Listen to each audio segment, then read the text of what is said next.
Chingmong Isaac Marie. I'm known as Dico in my friends circle.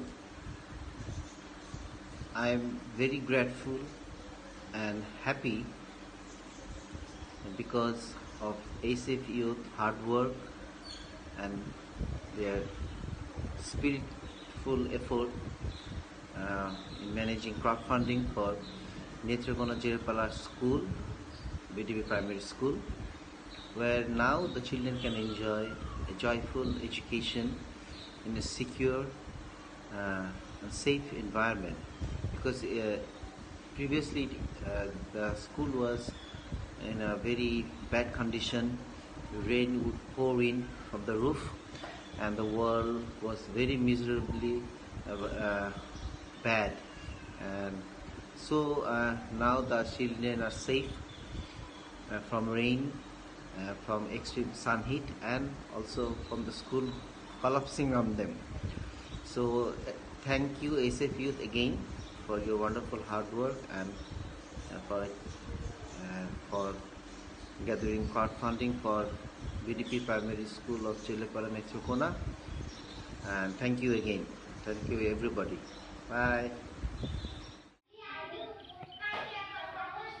Netrokona পর্ব অঞ্চলের বেতাটি জেলাপাড়া BJP প্রাথমিক বিদ্যালয়টি 2023 সালে জ্বরে ক্ষতিগ্রস্ত হয়। তারপর থেকে ছাত্রছাত্রীরা অনেক কষ্টে বৃষ্টির পানির মধ্যে লেখাপড়া করেছে।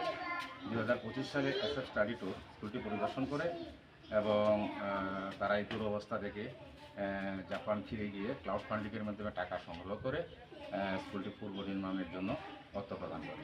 বর্তমানে স্কুলটি পুনর্নির্মাণ করা হয়েছে এবং ছাত্রছাত্রীরা নিরাপদে লেখাপড়া করতে পারবে। এই জন্য ছাত্রছাত্রী, শিক্ষিকা এবং এলাকাবাসী খুবই খুশি। তাদের পক্ষ থেকে আমি ক্লাউড ফান্ডিং যারা সংগ্রহ করেছে সেই সদস্যদেরকে অনেক অনেক ধন্যবাদ জানাই এবং আমাদের আরও অনেক স্কুলে ফার্নিচার এবং অবকাঠামোর সমস্যা আছে, সেই বিষয়ে যেন তারা ভবিষ্যতে সহযোগিতা করে সেই জন্য আহ্বান জানাই এবং সবারই সুস্বাস্থ্য এবং সুন্দর জীবন কামনা করে ধন্যবাদ জানিয়ে আমি এখানে আমার কথা শেষ করছি।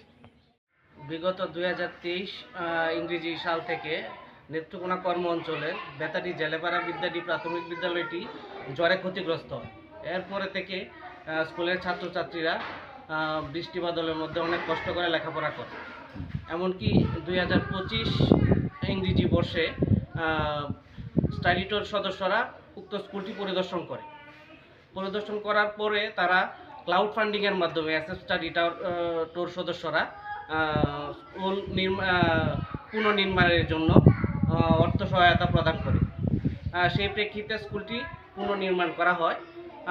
পুনর্নির্মাণের ফলে এলাকার গরিব ছাত্রছাত্রীদের লেখাপড়ার সুযোগ সৃষ্টি হয়েছে। এজন্য আমি ও স্কুলের এলাকাবাসীর পক্ষ থেকে ক্লাউড ফান্ডিং বা এসএফ স্টাডি ট্যুর সদস্যদের অসংখ্য ধন্যবাদ জানাই।